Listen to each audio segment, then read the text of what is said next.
Caros amigos, a Federação Espírita do Estado do Ceará tem a grande alegria de anunciar que o nosso Congresso Espírita do Estado do Ceará, o CONESE de 2023, será realizado de maneira presencial. E para isso nós teremos convidados muito especiais. Contaremos com a presença de Álvaro Moderrai, que é um grande especialista nos estudos das escrituras sagradas, nas tradições orais do judaísmo. Viveu inclusive em Jerusalém. Também teremos conosco aqui Arthur Valadares, um grande estudioso, um jovem pesquisador do Núcleo Espírita Paulo de Tarso, com uma grande dedicação à obra de Emmanuel, psicografada por Chico Xavier. O nosso estimado Haroldo Dutra Dias, também, que traduziu o Novo Testamento do grego para o português, também estará conosco. Teremos a presença do nosso estimado professor Severino Celestino, que virá falar então de todo o seu conhecimento da língua hebraica, também do conhecimento do Evangelho e da doutrina espírita para todos os nossos corações. E teremos também o Wesley Caldeira, também o Dr. Wesley, um especialista no cristianismo primitivo. E todos esses palestrantes especializados nesses assuntos irão abordar o tema central, cristianismo e espiritismo.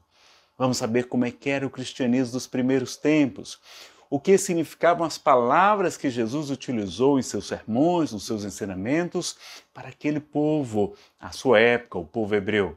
Então vai ser um momento de muita alegria, de muita confraternização e de grande aprendizado. Poderemos estar levando essa doutrina consoladora que esclarece e consolando a muitos outros corações, realizando então o nosso 21º CONESE. Ele será realizado nos dias 12, sábado, e dia 13, domingo. Como domingo é dia dos pais, então no sábado nós teremos o dia completo de programação de 8 da manhã às 9 da noite e no domingo de 8 ao meio-dia, quando então liberaremos os familiares para estarem com seus paizinhos queridos. Então venha estar conosco. As inscrições podem ser feitas pelo site da Federação Espírita do Estado do Ceará, que é www.feec.org.br. Também elas estão sendo realizadas pelo site Eventbrite, você pode encontrar lá. Tá? Confira o cartaz, ajude-nos a divulgar e reserve na sua agenda, dia 12 e 13 de agosto. Lembrando que há 3 lotes de ingresso, então quem quiser comprar logo agora, que vai ajudar a Federação, inclusive a ter recursos para promover ainda mais a divulgação do CONESE, vai poder adquirir o seu por um preço ainda muito especial. Então aproveite, adquira agora seu ingresso e reserve sua vaga do nosso 20º Congresso Espírita do Estado do Ceará. Vai ser um evento pequeno, para apenas 700 pessoas, lá no Hotel Pré-Centro, no seu auditório. Então aproveite, vai ser um momento de muita alegria e esperamos contar com todos vocês lá. Um grande abraço a todos, fiquemos com Deus.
Olá, internautas, muito boa noite.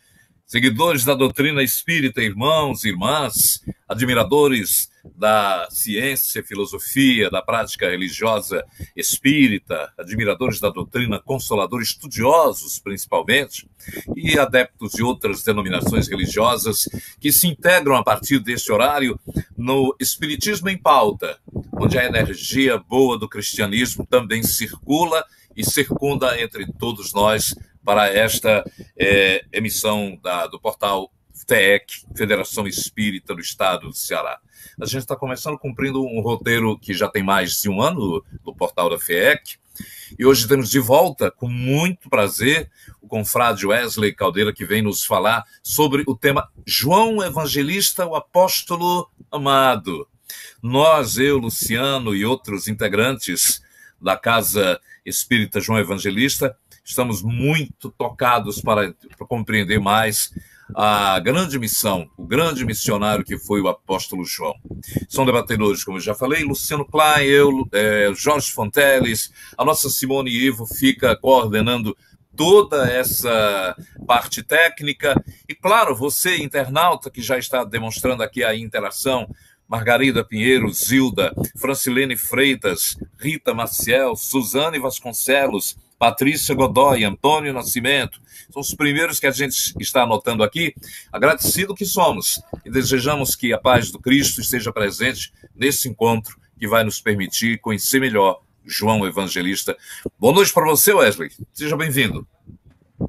Nonato, muito boa noite a você e a todos.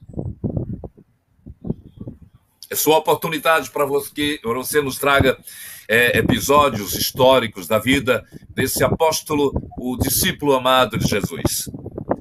Sim, querido. Queridos irmãos, queridas irmãs, amigos da Federação Espírita do Estado do Ceará, companheiros espíritas desse Estado amado, retorno ao Espiritismo em Pauta com muita alegria e agradecido pela oportunidade. A convivência enriquece-nos, especialmente quando estamos no intercâmbio com os diretores de uma casa tão importante para o Espiritismo no Brasil. O tema, de fato, é esse: João, o discípulo amado.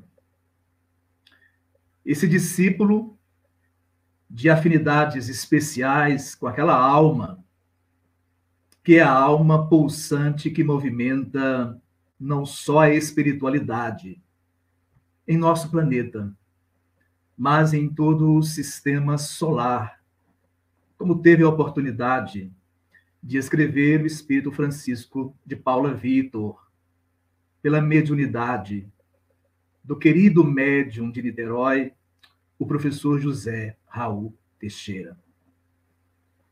Nós vamos procurar acompanhar um roteiro elementar que nos situe o nosso biografado no tempo, no espaço e quanto aos principais momentos daquela existência veneranda que marcou o cristianismo indelevelmente. O nome João, ele tem a sua etimologia remota vinda do hebraico. João ou Iocanã, uma junção de dois vocábulos. O primeiro, Io, referindo-se ao tetagrama, as letras que consoantes eram o emblema no judaísmo do nome de Deus, e que ordinariamente se pronuncia Javé, Jeová, e Canaã, graça. Então, é um nome muito popular na Palestina dos séculos anteriores e do século de Jesus, para representar aquela mensagem dos pais diante daquele que vem, que chega, e se espera que seja uma graça do Senhor. Alguém para o qual o Criador é propício, é gracioso.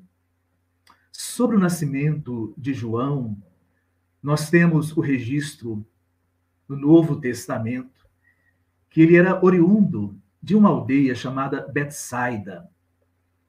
Betsaida é um enigma arqueológico ainda, porque 3 cidades, por assim dizer, nas palavras dos intérpretes de Jesus, especialmente Mateus, Marcos, 3 cidades ou aldeias ali do cantão do lago do Genezaré teriam sido amaldiçoadas por Jesus. E claro que a ideia da maldição é como, dentro da cultura da época, esses intérpretes consignam no texto a referência profética que Jesus faz sobre Cafarnaum, Corazim e Betsaida. É o triângulo territorial na Galileia, dentro do qual a maior parte do messianato de Jesus se desenvolveu.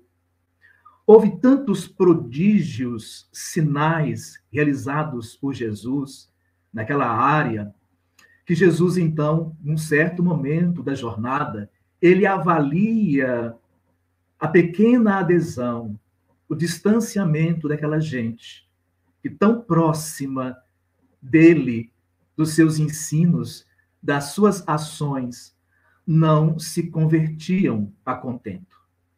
Então, Jesus faz uma avaliação desse triângulo Cafarnaum, Corazim e Betsaida, para dizer que essas aldeias, vilas, cidades, elas não prosperariam. Elas sofreriam destruição. E assim aconteceu nos séculos seguintes. Hoje, Cafarnaum, nós temos uma sinagoga bem mais tardia do que o tempo de Jesus, algo em pé, muitos alicerces do tempo de Jesus, e o mesmo podemos dizer de Corazim e de Betsaida. Embora sobre Betsaida ainda não temos a certeza de que se trata os escombros encontrados dessa aldeia, que foi o berço de cinco apóstolos de Jesus. 2 pares de irmãos, André e Simão Pedro, Tiago, dito o maior, e João, o nosso evangelista, e ainda o apóstolo Filipe. Então, uma aldeia que recebeu, na sua condição de pequeno paraíso terrestre, pela beleza, pela paz em que ali se vivia, e que recebeu algumas vezes a visita do Senhor, foi uma aldeia que pouco dialogou com a mensagem de Jesus. A Galileia é o palco onde o Mestre mais se revela. Entretanto, depois da crucificação, a Galileia decresce em interesse por Jesus. Esse interesse vai se concentrar na Judéia, até na Samaria, mas muito pouco na grande Galileia. E em Betsaida nasce o nosso João, Iocanã, ou também Iohanã. Ele nasce provavelmente, e essa é uma estimativa nossa, entre o ano 6 e o ano 10 da presente era, a era cristã. Portanto, João era algo mais ou menos entre 11 e 15 anos mais jovem que Jesus. Jesus, todos sabem, não teve o seu natalício no chamado ano 1 da nossa era, mas o seu nascimento ocorre entre 4 e 6 antes da nossa era, a era pregressa. Os espíritos têm afirmado que exatamente Jesus renasceu no ano 5 anterior à nossa era. E entre esses espíritos está Humberto de Campos, pela mediunidade de Chico Xavier. Sabemos pouco sobre a aparência de João. Aliás, todos os grandes personagens do Novo Testamento raramente receberam alguma identificação. Jesus, entre eles. Quase nada sabemos do tipo físico de Jesus. A ciência, através de 3 crânios encontrados no Getsemane, formulou uma imagem provável. Uma imagem de uma pessoa masculina, baixa, talvez 1,55 m, cabelos crespos, uma tez muito queimada. Só podemos hoje, em função do tempo e do tema, dizer que Jesus pertencia a um grupo ancestral, etnicamente falando, antigo em Israel. E, portanto, era uma figura alta, esguia, muito diferente dessa que os cientistas ingleses retrataram através da sua ciência forense. Mas 2 espíritos comentam algo da aparência de João Evangelista. Amélia Rodrigues, no seu livro Luz do Mundo, vai dizer algo sobre os olhos de João. E ela afirma que eram olhos claros. Ela salienta que João tinha uma aparência agradável, no sentido de alguma beleza atrativa. E Humberto de Campos, em Boa Nova, vai salientar que João tinha uma cabeleira não basta, mas também agradável, com cachos em forma de anéis.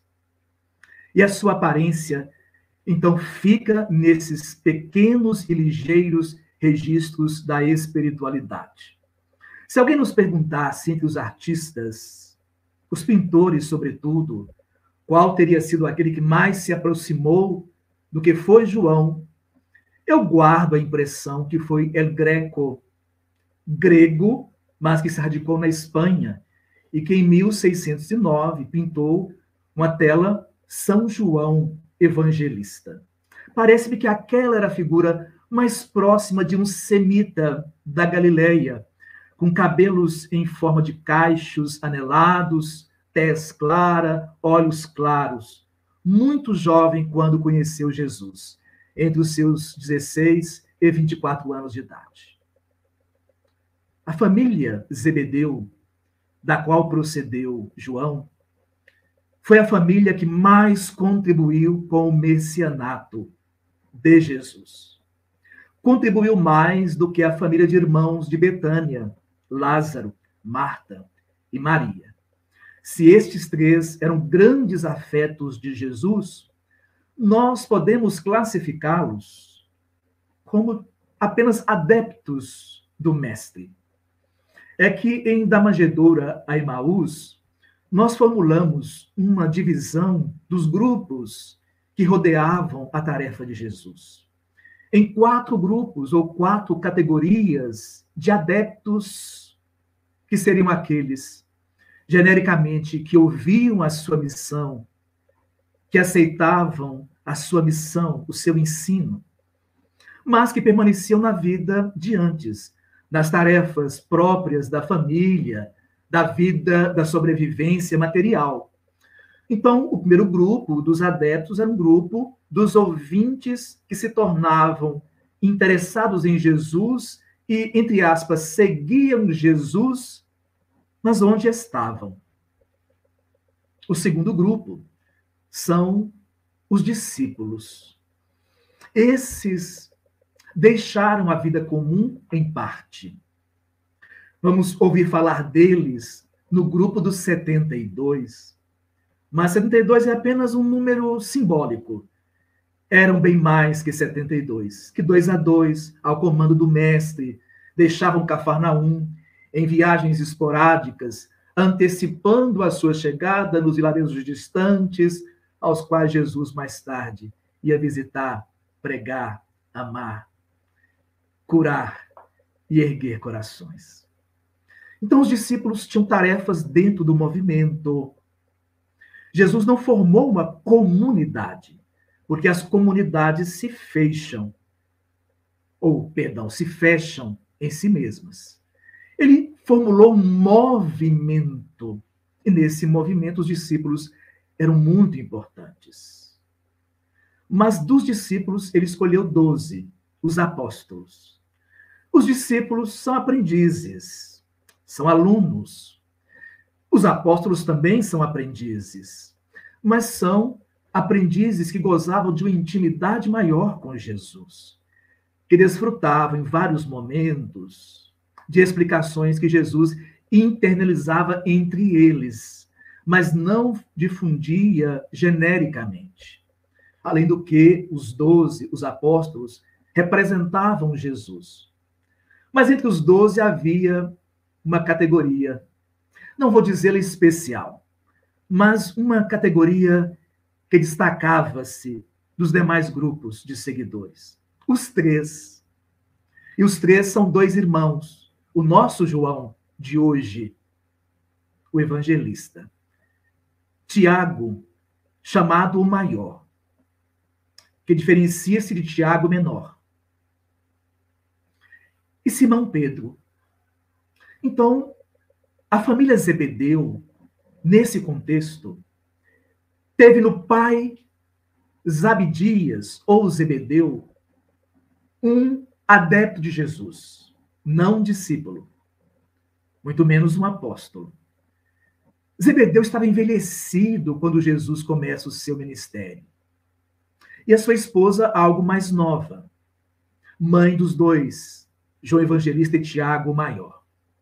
Zebedeu, nos textos espíritas, é identificado como um legítimo seguidor de Moisés, no sentido superior de ser um legítimo seguidor de Moisés. Ainda guardando muito da veneração ao grande profeta em termos de temor a Deus, mas uma alma sincera, uma alma liberta de preconceitos, uma alma que, quando conheceu Jesus, viu em Jesus, notadamente, o maior de todos os profetas. Então, Zebedeu afinizou-se com Jesus, interpretando como o maior dos profetas de todos os tempos. Ele não se equivocou. É que Jesus não foi apenas um profeta. E quando essa proximidade de Zebedeu e Jesus se estabeleceu em Cafarnaum, Zebedeu era um próspero pescador, porque ele tinha empregados, como destaca o texto de Mateus. Ele tinha barcos, e nessa época, a pesca da Galileia chegava a exportar peixes até para a capital do império, Roma. Então, era alguém de posses que permitiam, como um seguidor adepto, auxiliar o movimento de Jesus. E as duas coisas em que se concentrou o auxílio de Zebedeu foram, em nível menor, os seus bens. Porque a sua esposa, Maria Salomé, seguia Jesus e servia Jesus.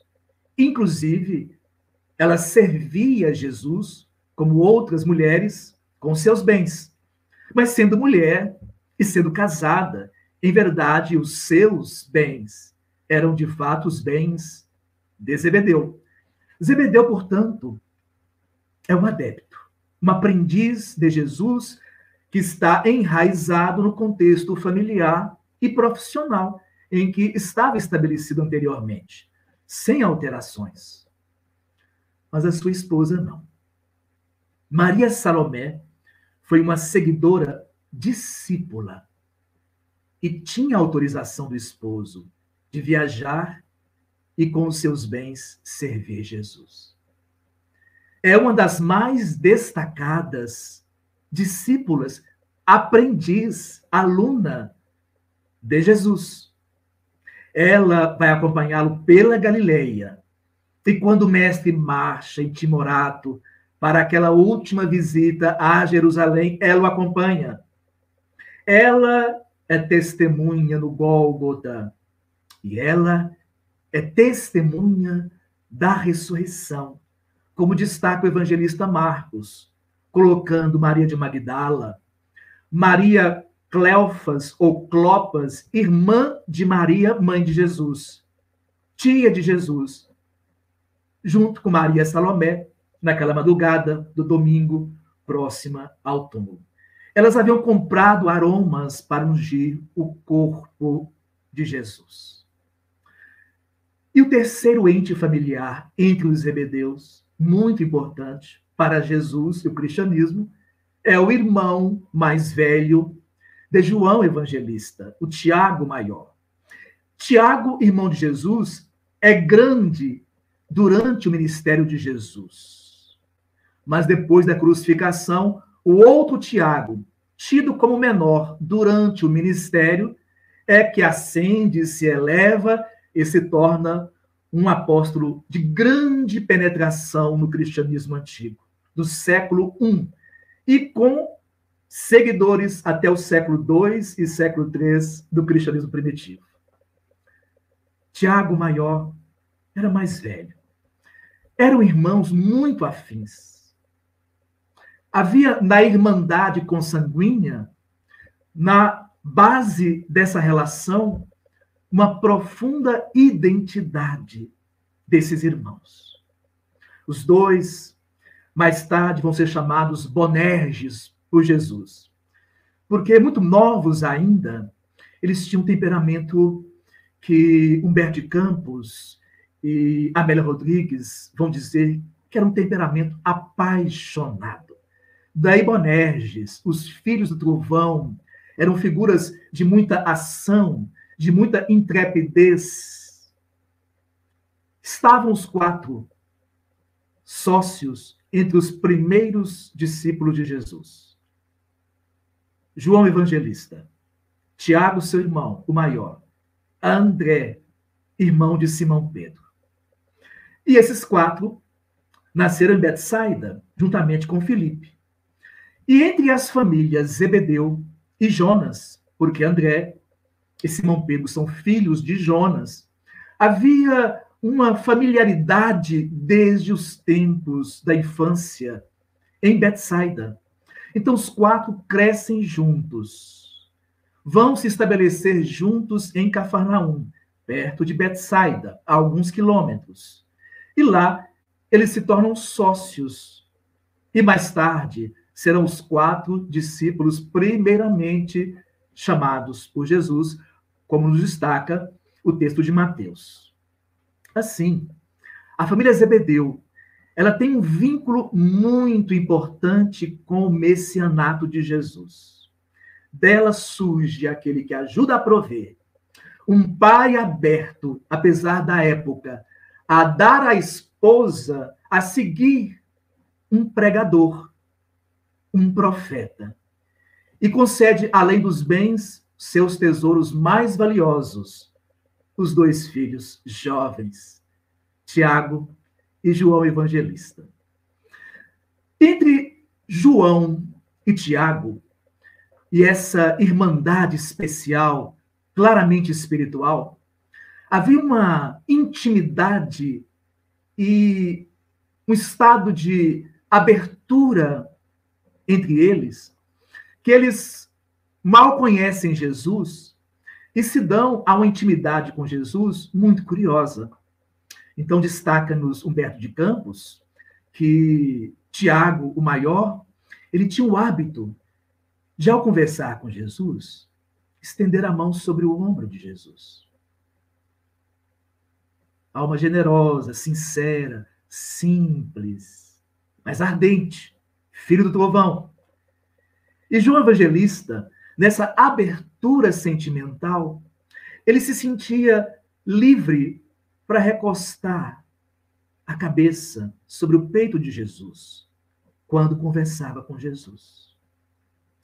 Esses irmãos carinhosos entre si e abertos com igual carinho à convivência com Jesus, tinham comportamentos no início um pouco diferentes, porque João, talvez ainda lá com seus 16 anos, quando começa o discipulado com Jesus, era mais apaixonado que Tiago com a mensagem.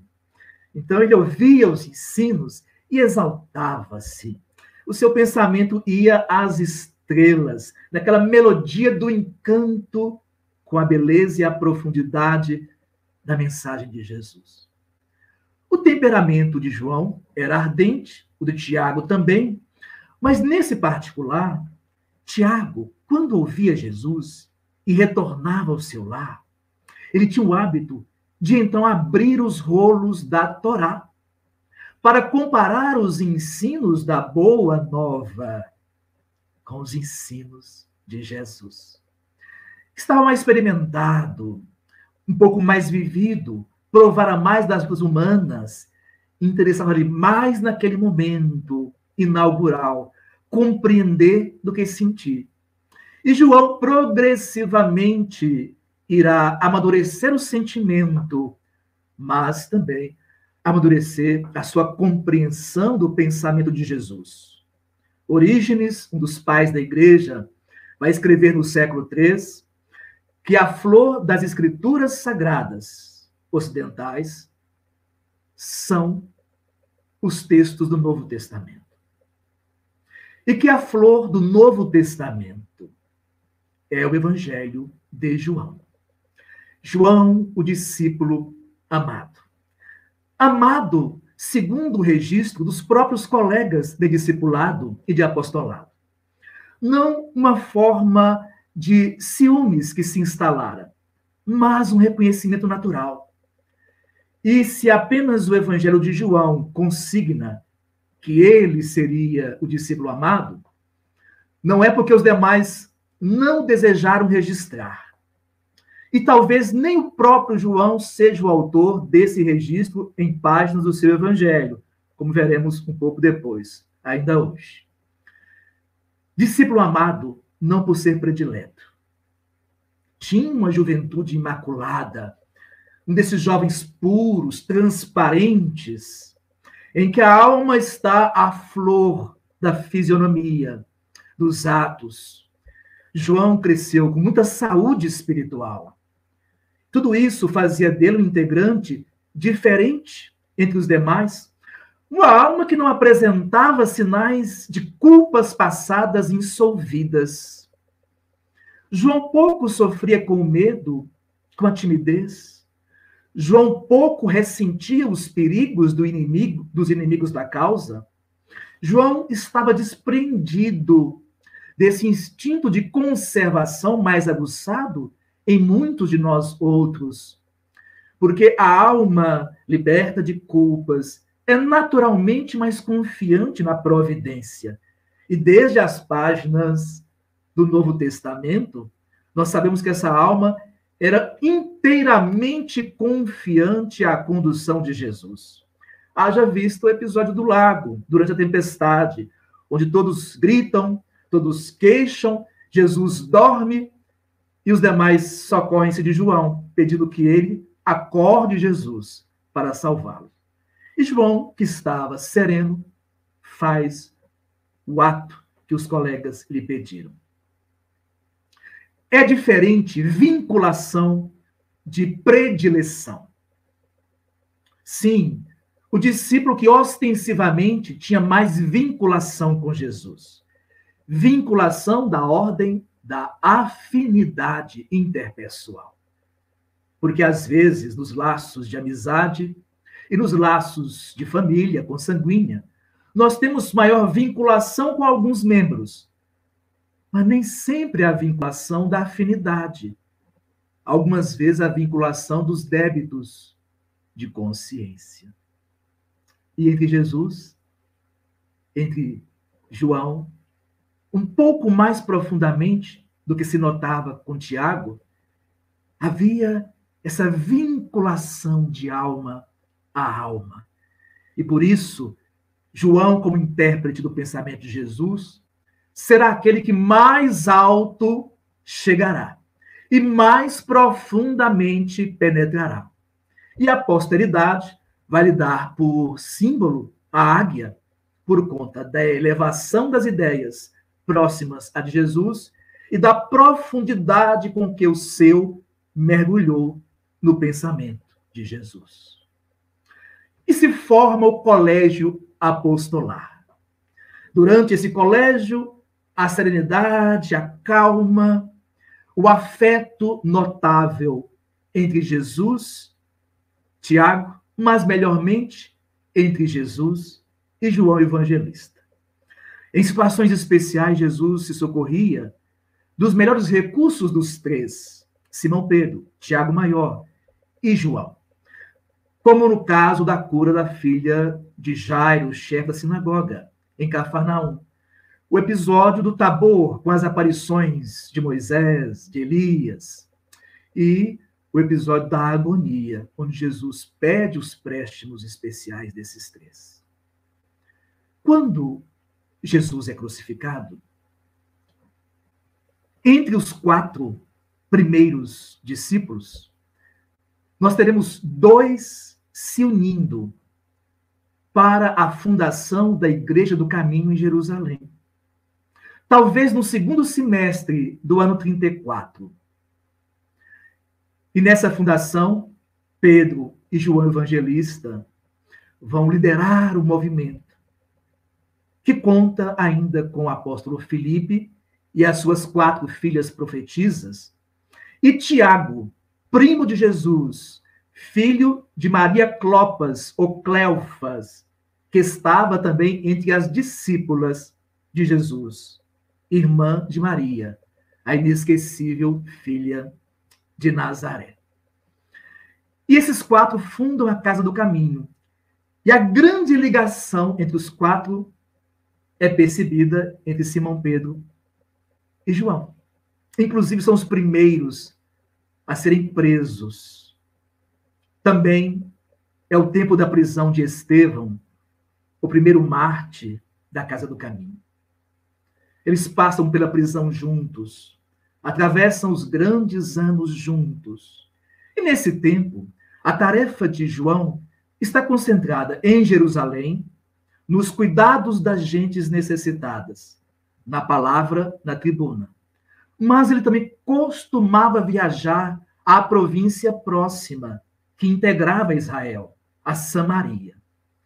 Quando chegou o ano 42, por um ano, o rei da Judéia era Herodes Agripa I, neto de Herodes o Grande, do tempo do nascimento de Jesus. E no ano 42, Tiago, que permanecera na Galileia desde a crucificação, ele deixa o apostolado tímido na Galileia, porque tímida era a acolhida da Galileia à mensagem de Jesus depois que ele se vai, e com ele os sinais. É importante registrar que no Novo Testamento não há a palavra milagre nos textos originais. Milagre é uma tradução e uma interpretação. Lá nós temos prodígio, força, sinal. As 3 palavras que em grego eram utilizadas para justificar as atividades extraordinárias dos recursos psíquicos de Jesus entre os doentes do corpo e da alma. Então, João vê o irmão mudar-se da Galileia, de Cafarnaum, para Jerusalém no ano 42. Desde a crucificação, o Sinédrio fora impondo restrições à divulgação dos ensinos de Jesus dentro da Casa ou Igreja do Caminho. Mas quando Tiago Maior chega, Tiago, o menor, já tem uma ascendência pública notável. É um dos fundadores da Casa do Caminho. E Tiago, irmão de Jesus, chega a Jerusalém com aquela liberdade dos galileus em se expressar. E especialmente a liberdade de falar de Jesus, embora contrariando orientações do Sinédrio e agora do rei Agripa. É por isso que em 42, a profecia de Jesus será cumprida. Quando Maria Salomé, entendendo que Jesus seria algum representante de um príncipe humano, queria instalar naquela região algum reinado, ela pediu um lugar à esquerda e à direita de Jesus para os seus filhos. Mais tarde ela vai compreendê-lo. E ao invés de desejá-lo, ela vai amá-lo. Corajosa e fiel aos pés da cruz, no Calvário. Nesse período, quando Tiago chega a Jerusalém, com essa alma aberta, sem o habituar-se às restrições impostas pelo judaísmo, ele passa pelo mesmo evento que passou Estevão. Pela pregação profunda e contagiante, ele é executado. Herodes Agripa I ordena-lhe a decapitação pela espada. E ele, entre os apóstolos, é o primeiro mártir. 10 anos depois de Jesus perguntar aos dois, em presença de Maria e Salomé, mas podeis beber do cálice que eu hei de beber? E eles disseram, sim. Tiago, toma do cálice do sacrifício. João seria poupado. Teve desencarnação natural. Um momento muito importante desse apostolado de João Evangelista vai se marcar, então, após a desencarnação do seu irmão. Porque ele sofre condenação de exílio e deixa a Judéia, a Samaria, onde pregava habitualmente, e começa a viajar pela região da atual Turquia, a Ásia Menor, como era chamada então, onde estavam cidades como Hierápolis e Éfeso, onde principalmente João fará visitas até se radicar nessa grande cidade, ali à costa do Mar Egeu. Então ele vai transferindo-se aos poucos do mundo palestino para o mundo gentio, o mundo dos estrangeiros, até fixar residência e apostolado em Éfeso, sem nunca perder os vínculos com Jerusalém e a Casa do Caminho. É lá que ele irá cumprir a promessa silenciosa do Gólgota, quando Jesus lhe entrega a responsabilidade pelos cuidados de sua mãe, Maria de Nazaré. Então ele foi o protetor de Maria. Alguns anos depois, numa viagem a Roma, ele é preso. Ele passa os anos de 63 e 64 nos cárceres do Monte Esquilino. Lembrando que Roma foi uma cidade construída em torno de 7 colinas, 7 montes. E os cárceres do Esquilino foram o endereço de João por mais de um ano até a liberdade. Foi um período em que sua alma naufragou, não espiritualmente, mas mergulhou na maldade das criaturas. Os horrores que presenciou, os maus tratos que sofreu, até que Paulo, com a ajuda de Simão, obtiveram a sua libertação e ele retorna a Éfeso. É nesse retorno que nós estimamos que desencarnou Maria de Nazaré, ali pelo ano 64, talvez 65 do primeiro século. Mais tarde, João seria preso por perseguições ao cristianismo pelo imperador Domiciano, perto do ano 95. Foram 4 anos exilado na ilha de Patmos, até que o imperador Nerva revoga o decreto de exílio de Domiciano e João volta a Éfeso, onde não morrerá, segundo os seus, dada a tranquilidade do seu passamento. Disseram eles, ele apenas dormiu.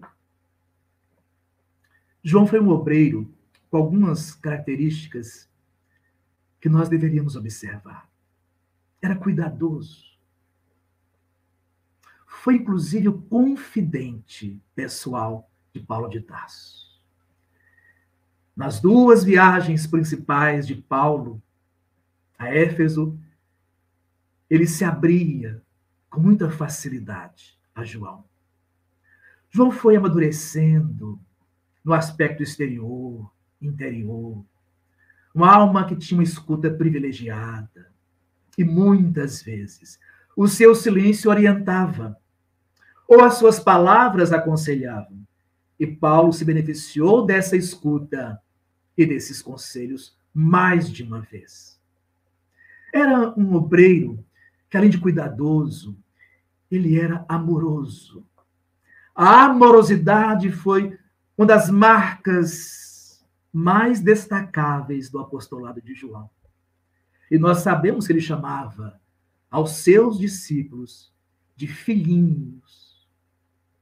Uma alma generosa, sábia, embora com um vocabulário restrito do grego, talvez 800 palavras, se comunicava bem, com elegância, com inteligência, com sabedoria, nesse apostolado entre os helênicos a partir de Éfeso. No seu apostolado, esse obreiro também notabilizou-se pela inteligência. E quando os anos nevados chegam, e ele se torna a figura mais veneranda do cristianismo na Terra, quando ele está escrevendo o seu evangelho, ele sofre o exílio. E nesse exílio, por 4 anos, ele padecerá, mas não perderá a esperança. Sempre o vínculo com Jesus, que fez com que ele interpretasse Jesus como a luz do mundo, o bom pastor que nos guia, que nos é modelo, que nos protege, o mestre e senhor, a porta estreita da disciplina que nos leva à paz, a ressurreição na vida espiritual feliz. Ressurreição e vida, vida vitoriosa na evolução. Por fim, o caminho para a verdade e para a vida, como sintetizou João Evangelista, o Verbo de Deus. Entre os seus textos estão 3 cartas. Um Apocalipse, que não é título, é gênero de literatura, e o Evangelho. O Apocalipse, como nós o chamamos, esse texto, escrito em Patmos, em torno do ano 95. As 3 cartas, redigidas em torno de 98, e o Evangelho, alguma coisa entre 90 e o ano 100. João provavelmente desencarnou ou dormiu no ano 113, durante o reinado de Trajano. 2 cartas não recebem identificação. E o Evangelho não recebe identificação. Muitos estudiosos, então, questionam se João é o autor desses textos com estilos diferentes. O Espírito Emmanuel nos revela, em 50 anos depois, que um discípulo de João, que Emmanuel destaca como discípulo dileto, preferido, chamava-se também João. Mas era o seu nome pronunciado à moda grega, Iohannes. Pápias, que foi discípulo de João Evangelista, escreveu no século II que esse discípulo, Iohannes, era chamado Iohannes o Presbítero, termo grego que pode significar ancião, como eram chamados os venerandos discípulos de Jesus da 2ª geração, depois dos apóstolos, como também os sacerdotes. E suspeita-se que ele tanto era ancião, como um dos grandes da geração imediata aos apóstolos, como também vinha de família sacerdotal. Deixou-nos Emmanuel, entre as linhas dispersas de 50 anos depois, a informação. Foi a Iohannes, o presbítero, o dileto discípulo de João, em torno do ano 100, que João Evangelista, portanto, 2 Joões, mestre e discípulo, em Éfeso, em torno do ano 100, foi a Iohannes que João deixou o manuscrito do seu evangelho. E na carta 2 e 3, atribuída a João, o evangelista, não lhe aparece o nome, mas aparece a identificação, o presbítero.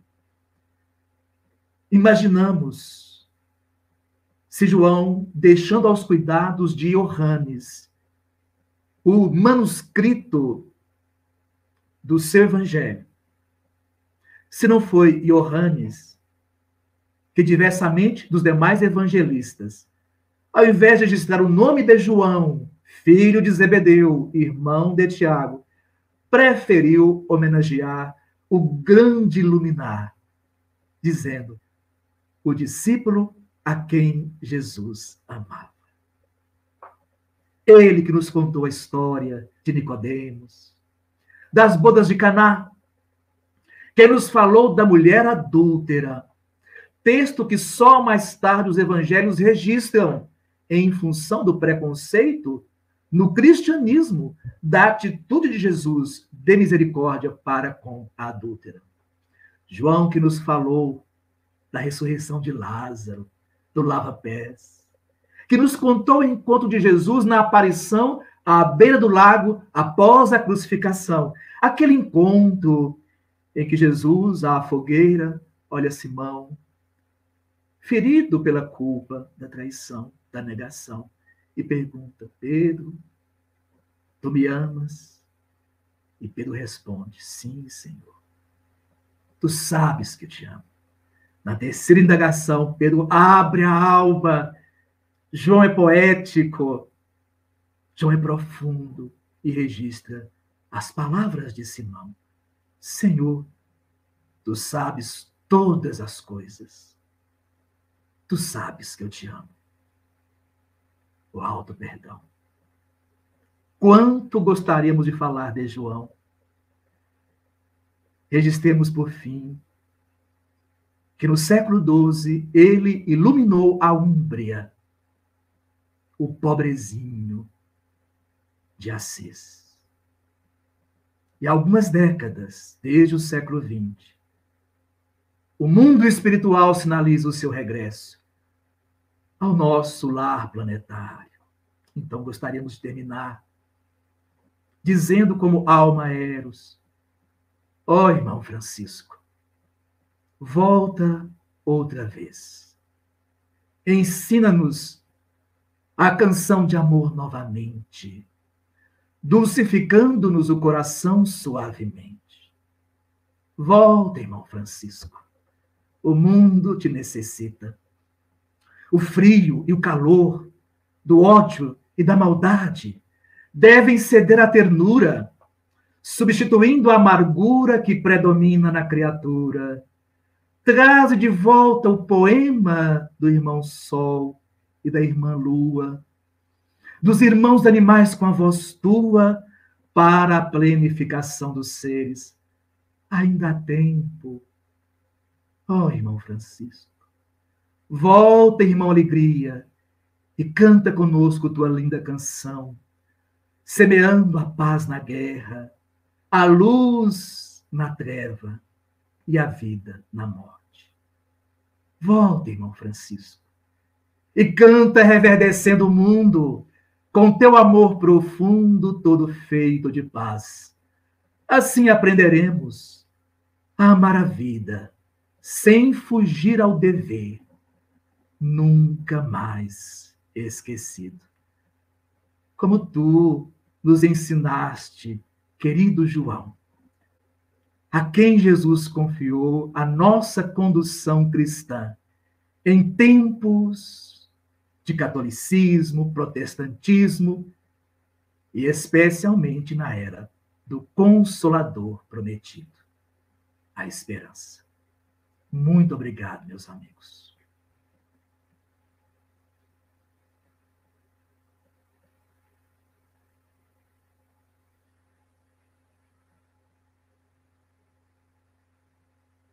Como Francisco, nascido João também. É bom lembrar, né, Wesley? Continuou nascendo João, até que o pai, vindo da França, não queria homenagear a França e colocou o nome de Francisco. Batizou com Francisco.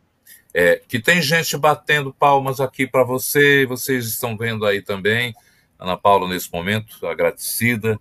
Rogério Leite, excelente palestra. Poucas vezes eu vi um religioso falar tão bem de um apóstolo quanto você o faz. Deixa eu chamar o Luciano, que deve ter muitas perguntas também. Estamos já chegando ao término, mas foi tão bom que qualquer momento que a gente possa não dispor para perguntas, já terá nos satisfeito. Não é isso, Luciano? Se você abrir o microfone... Estou igual a você, viu, Nonato? Mais uma vez, meu irmão querido, impactado aqui com a forma como você trabalhou para nós esse tema. Como disse o Nonato, nós que somos do Centro Espírita João Evangelista, assimilamos bem essa mensagem que você nos trouxe. Vamos guardá-la aqui com muito carinho. Mas, meu querido, aproveitando o ensejo, eu queria perguntar a você a respeito de outros discípulos de João, entre os quais, se você puder falar um pouquinho da relação dele com uma figura importantíssima desse projeto de divulgação e de vivência da mensagem cristã, que foi Inácio de Antioquia. Daria para falar um pouquinho? Sim. Entre os grandes discípulos de João, já em período tardio, nós temos, além de Inácio de Antioquia, Pápias ou Papias, como já mencionamos, Policarpo e o Ioannes, o presbítero. Mas quando Inácio nasceu em Antioquia, e recordando, havia duas Antioquias, a da Turquia, Pisídia, e aquela perto de Israel, na Síria. Antioquia era a capital da província romana da Síria. E a Síria, por muito tempo, governou Israel durante o período romano. Antioquia era uma grande cidade, ali à margem do Orontes. Hoje lá nós temos ruínas extraordinárias. E quando Inácio ali nasce, ele engaja muito cedo ao movimento cristão. Na antiguidade, os três grandes endereços do cristianismo foram Roma, Alexandria e Antioquia. Não destacaremos o papel de Jerusalém, porque ele se encerra no ano 70, com a sua destruição. Mas Roma, Alexandria e Antioquia foram os grandes baluartes que nos renderam grandes nomes. Inácio chega ali, talvez nos anos 80, pela reencarnação. Para os amigos espíritas, recordemos que o senador Publio Lentulus desencarna no Vesúvio em 79. E em nossas contas, ele reencarna em Éfeso, em 86. Então ele conheceu João na infância. E provavelmente o escravo Nestório, o escravo judeu, reencarnação de Publio Lentulus, tinha a idade próxima de Inácio. E Emmanuel conheceu João Evangelista em Éfeso, na infância de Nestório. E foi muito amigo, mas muito amigo, do dileto discípulo da vida tardia de João, o Ioannes, o presbítero. Então, Ioannes falava muito a Emmanuel sobre a vida de João Evangelista, o seu mestre. E entre esses, alguém que cresceu e desenvolveu-se e depois avançou para Éfeso foi Inácio. Mas ele pegou o período já tardio de João. E quando nós vamos encontrar o nascimento do século II, por volta de 106, o nosso Inácio de Antioquia já é uma pessoa madura e sentenciada à morte no circo em Roma. Já construído muito recentemente o Coliseu. Na encarnação como senador Publio Lentulus, o nosso Emmanuel, ele viveu no Monte Aventino, porque no século I era o endereço da aristocracia. Em séculos anteriores, não. Era o Palatino. E o Aventino era um monte onde hospedavam-se e moravam estrangeiros, comerciantes. Mas é para a cidade eterna que Inácio vai vivenciar o cárcere lá no Esquilino ou na prisão Marmertina, onde estivemos em 2004, conhecendo os espaços da prisão, onde estiveram Paulo, Pedro e potencialmente o nosso Inácio. E é dele a frase trigo de Deus, porque Inácio, assimilando a fortaleza espiritual dessas fontes quais João, Policarpo, Papias e Johannes, quando ele viaja para Roma, dirá numa carta que ele é como trigo de Deus. Ele é como trigo que vai ser mascado no dente ou nos dentes das feras. É uma grande figura Inácio. E um dos pioneiros do processo de institucionalização da igreja cristã.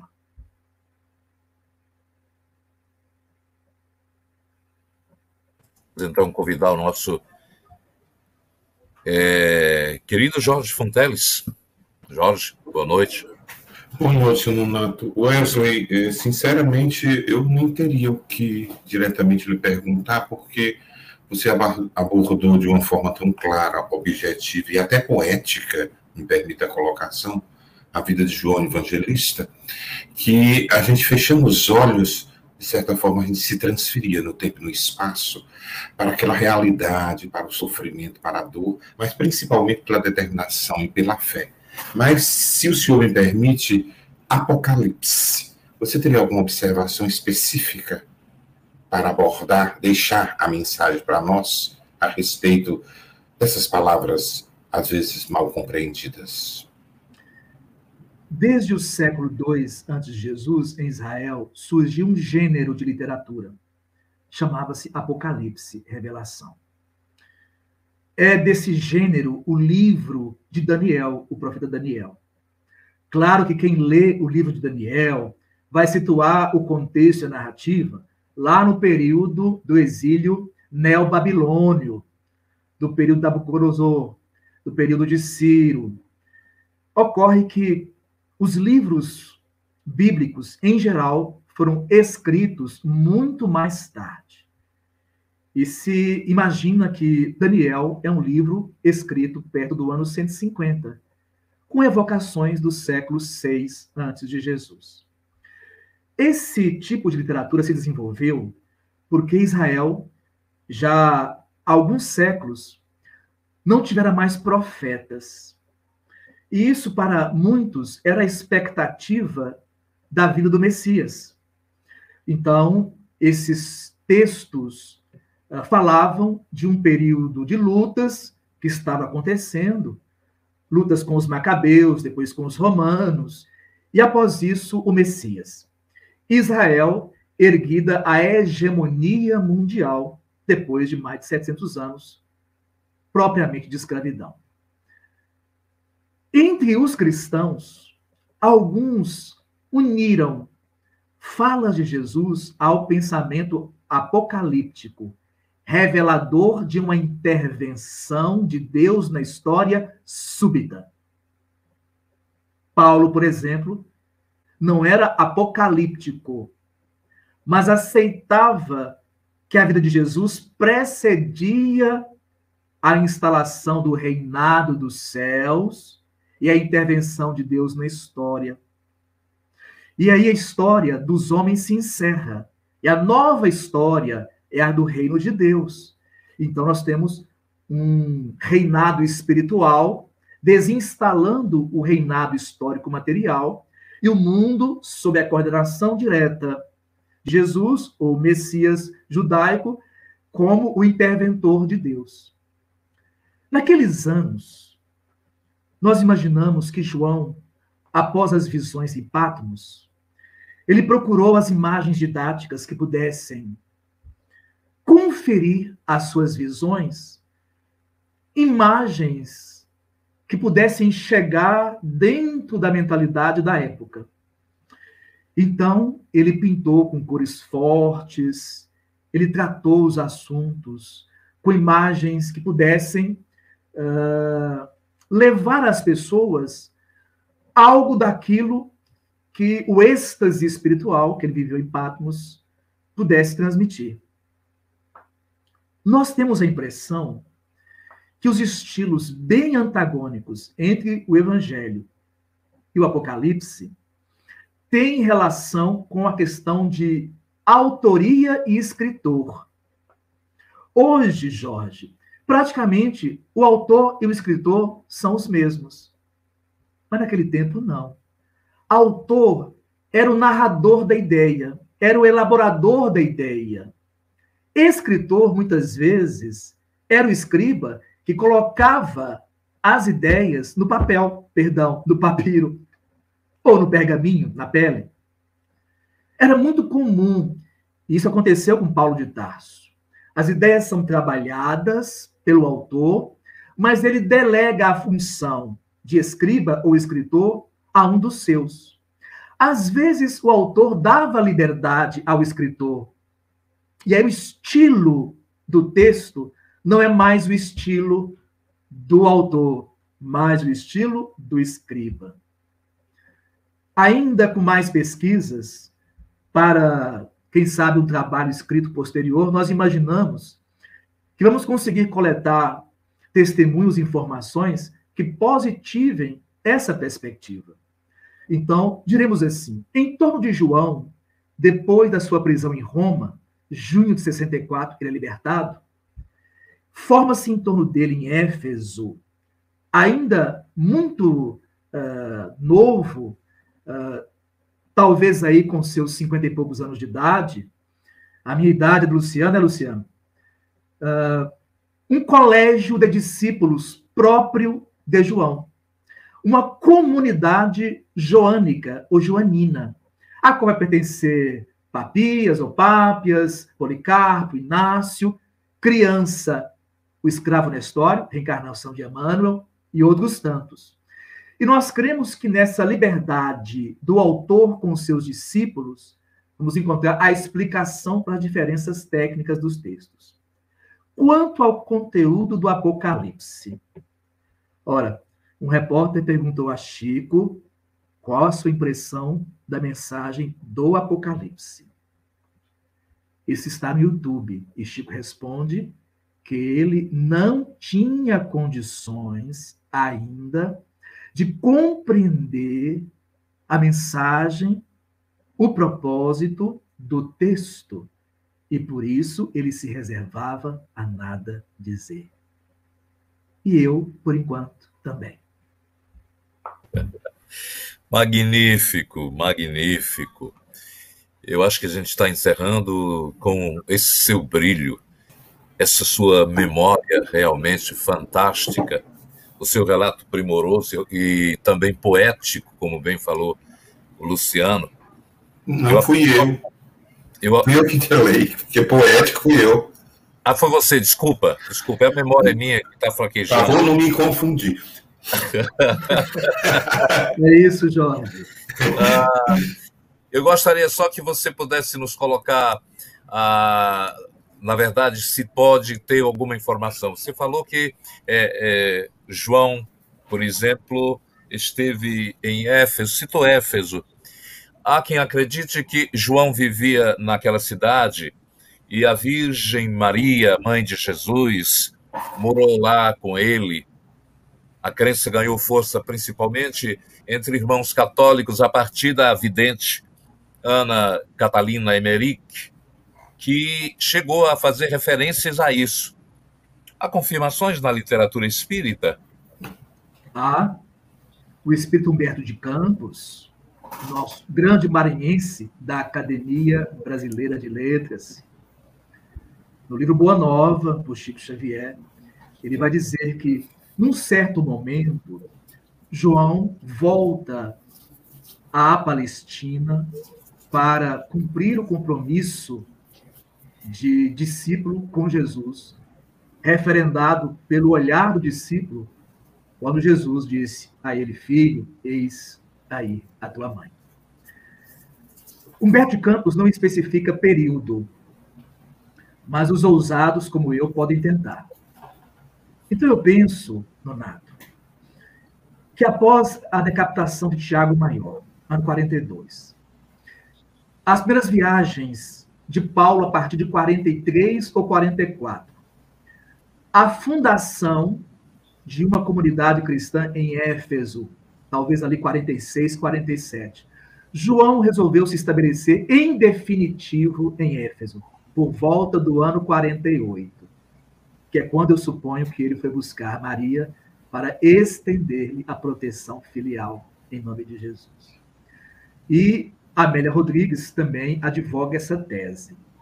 Cristãos do século II, Eusébio de Cesareia também sinalizam nesse sentido. E o nosso querido médium baiano Divaldo Pereira Franco, que algumas vezes esteve em Éfeso e visitou a choupana da Mãe Santíssima, já nos confidenciou em palestras que realmente Maria ali impregnou aquela atmosfera com o seu aroma de rosa inesquecível. Muito obrigado. A nossa Olga Nunes está dizendo aqui que, infelizmente, chegou já no final. Mas você e todos os outros internautas têm a possibilidade de ouvir essa exposição tão magnífica, tão bela, através exatamente do YouTube, onde vai permanecer para sempre, guardando uma historiografia do apóstolo do amado de Jesus. No final, eu gostaria apenas de fazer uma citação que a magnífica presença de espíritos como João entre nós e de outros é uma constatação de que a escola terrena é sempre abençoada. Deus nos envia seus mensageiros do alto para cumprir exatamente as mensagens do Cristo. Quando surge um historiador, um expositor como você, Wesley Caldeira, reportando-nos na esplendorosa missão de João Francisco, é que temos a certeza de que precisamos mirar cada vez mais na história dessas grandes virtudes humanas que passaram pela Terra, derramando luzes para que as nossas sombras possam ser diminuídas a partir do exemplo que eles deixaram. E a magnífica exposição feita por você nos permite dizer que é uma obra-prima falar de João, como você o fez. Muito obrigado, paz e bem a todos e até o próximo encontro. Obrigado.